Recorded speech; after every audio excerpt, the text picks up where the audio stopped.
반드시 필요하다.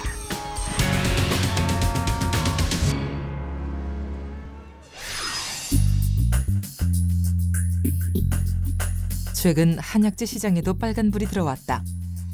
중국산 한약재를 국산이라 속여 판매하는 경우가 급등하고 있기 때문이다. 이것도 만약에 진짜인지 가짜인지 알 수 있겠네. 그렇죠. 이것도 할 수 있는데 다시 말해서 이게 이제 각질화되면 이런 식으로 된다. 건강을 위한 약용 재료로 많은 사랑을 받고 있는 녹용. 하지만 얇게 잘라진 상태의 술록불과 녹용은 육안으로 쉽게 구별되지 않는다. 게다가 가루로 만들어 놓으면 구분은 거의 불가능하다. 그래서 술록불이 녹용으로 둔갑해 유통되는 경우가 빈번했다.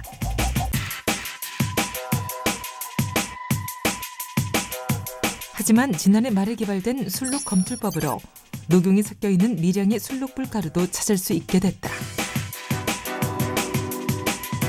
술록 검출법은 녹용과 술록의 유전자에 각각 특이적으로 반응하는 마커의 개발이 있어 가능했다.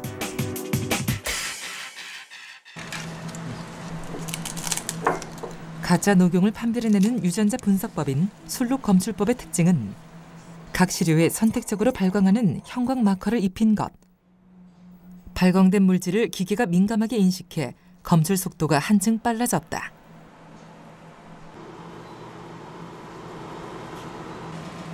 또한 기존의 유전자 분석법과는 달리 녹용가루에 불순물이 섞여 있는 것은 물론 그 양까지도 실시간으로 쉽게 살펴볼 수 있다.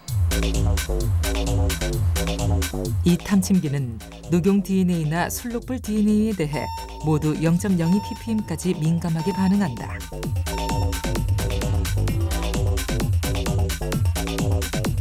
그 결과 술록가루가 약 3%만 섞여도 구분해낼 수 있다.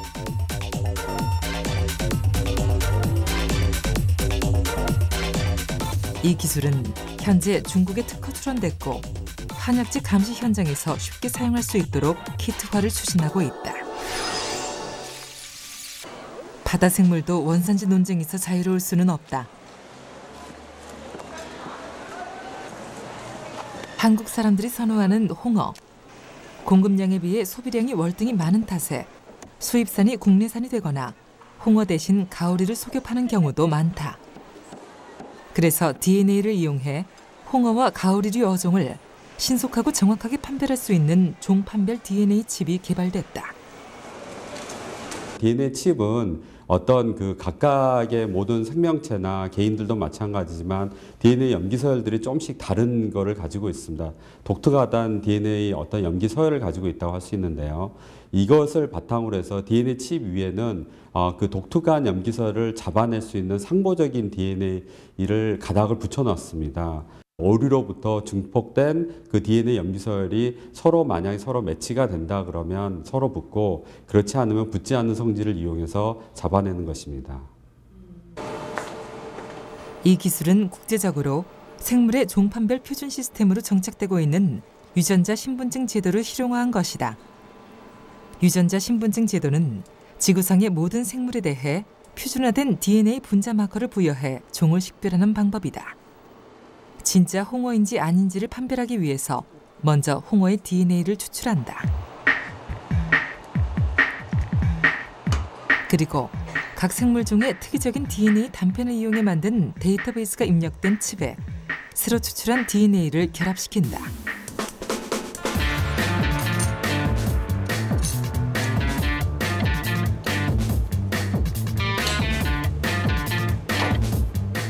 그러면 상호 보완적인 염기 서열을 갖는 DNA만 결합하기 때문에 종마다 다른 패턴을 찾아 정확한 종류를 판단할 수 있게 된다.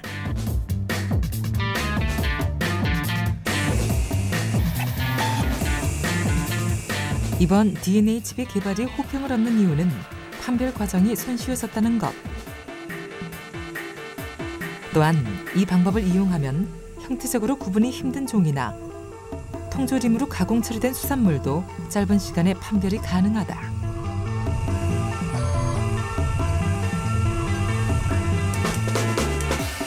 최근에서야 이런 국제 콘소시엄에서도 DNA 칩이 종판별에 상당히 앞으로는 현장에서 많이 사용할 수 있는 유일한 기술로서 지금 주목을 받고 있습니다.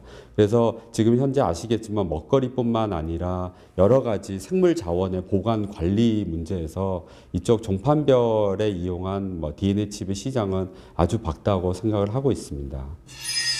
시중에 유통됐던 이중석 박수근 화백의 그림 대부분이 위조품인 것으로 검찰 수사 결과 드러났습니다. 검찰에서 감정을 의뢰받은 얼마 전 고 이중섭과 박수근 화백의 작품들이 법원에서 무더기로 위작 판정을 받았다. 그리고 그 사건 해결에는 과학기술이 많은 기여를 했다. 서명 등을 분석해 판단의 근거로 삼았습니다. 이번 사건에 연루된 작품들이 위작 판정을 받게 된 결정적인 근거는 두 화가가 사용한 안료를 분석한 과학 감정이었다. 분석 결과 두 화가의 생전엔 나오지 않았던 안료가 사용된 사실이 밝혀진 것이다. 저희들이 집중하는 것은 그 안료가 새로운 기술이 접목돼서 만들어진 시점을 찾는 것이죠. 지금 이중섭 박수근 사건에서도 지금 현재 금색과 은색이 이용되고 있다는 겁니다.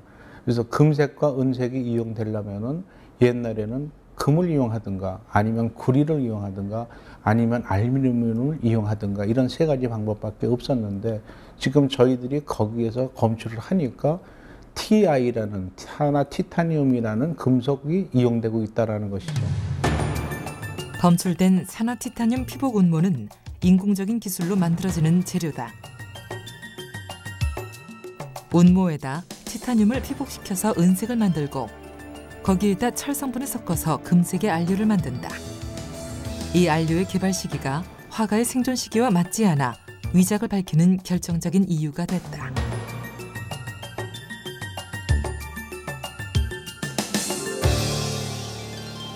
이것이 지금 현재 1980년도에 개발됐다는 겁니다.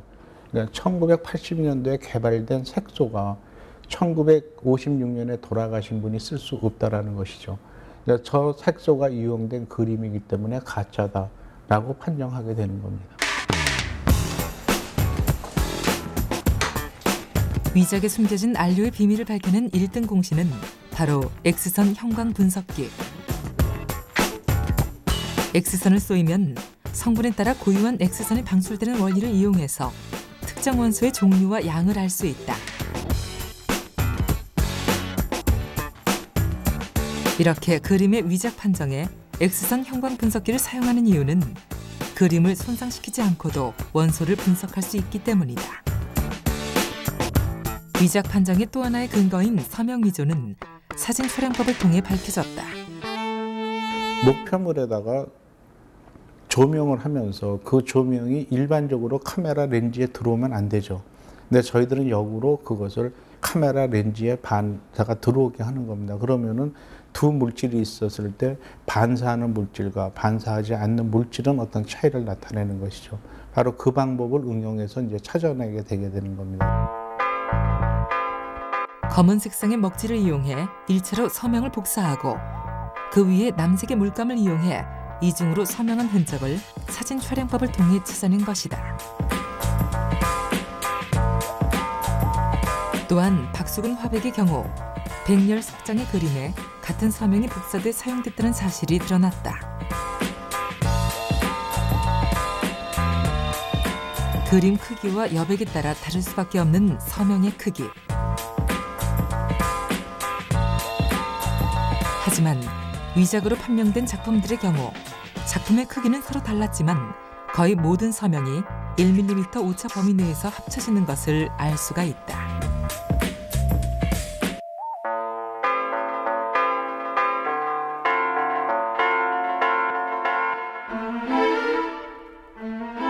르네상스 시대에 활동했던 화가 알브레히트 알트도르퍼의 성모를 떠나는 예수.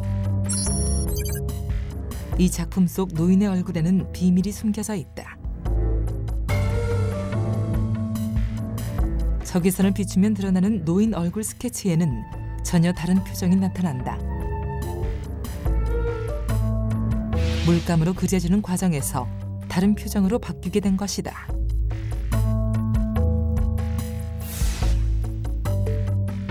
이렇게 적외선 카메라를 이용하면 물감으로 덮여져 있는 그림 속의 스케치나 글씨를 밝혀낼 수가 있다.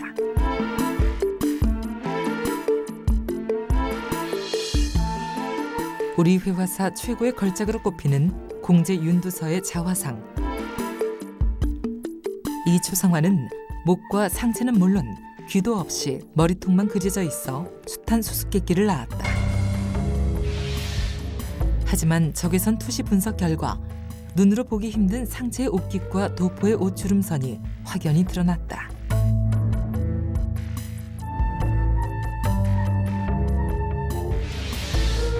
적외선 카메라를 통해 그림 속 비밀은 그 베일을 벗었다.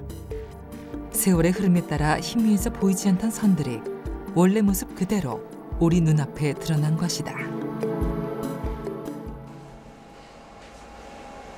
현미경 관찰이나 X선 형광 분석기, 그리고 적외선 촬영 등의 과학 분석 방법들은 미술품의 진위를 가리는 것 외에도 미술품을 수리하거나 복원하는 데에도 다양하게 이용되고 있다.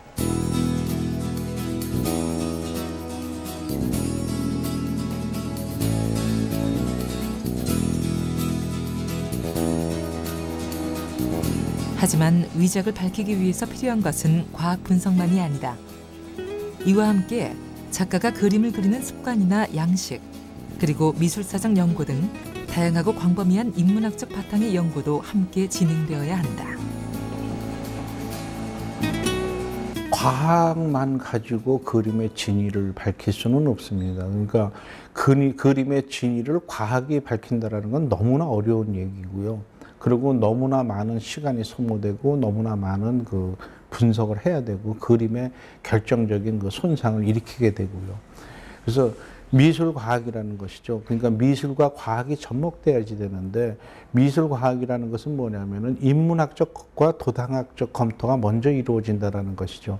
인문학적 검사와 도당학적 검토에서 제기된 문제점을 그 하나하나를 과학 기술이 뒷받침해 주는 것, 이것이 아마 바람직한 과학 감정이 아닌가. 그리고 더욱 정확한 과학 감정을 위해서는 작가들의 데이터베이스 구축이 중요하다. 그래서 국제미술과학연구소에서는 미술과학으로 작품을 분석할 수 있는 기준을 만들기 위해 데이터베이스 작업을 계속해오고 있다.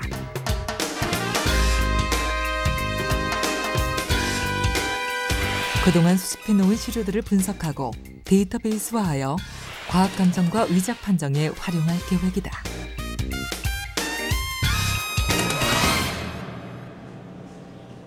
끊이지 않는 그림 위작 논란의 종지부를 찍을 새로운 기술도 한창 개발 중이다.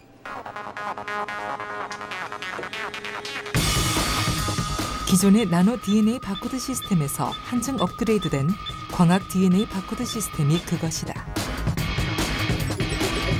나노 DNA 바코드 시스템을 그림에 적용한 예를 보자. 먼저 DNA를 암호화한 후 나노 입자로 싸서 물감에 뿌린 후 그림을 그린다.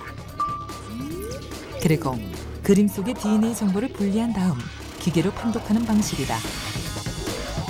이번에 개발된 광학 DNA 바코드 시스템은 이 시스템에서 한 단계 더 앞선 기술이라고 할 수 있다. 광학 DNA 바코드 시스템에서는 광학적으로 볼 수 있는 기능을 하나 더 넣어줬다는 점에서, 그리고 식별 속도가 굉장히 빠르다는 관점에서 굉장히 향상된 기술이라고 생각할 수 있습니다. 그래서 그런 물질을 만들어서 작가의 잉크나 또는 작가가 사용하는 그런 페인트에 넣어주게 되면 우리가 그 페인트로부터 또는 물감으로부터 우리가 식별하고자 하는 그 DNA를 찾았을 때 진품이라고 얘기할 수가 있게 되겠죠.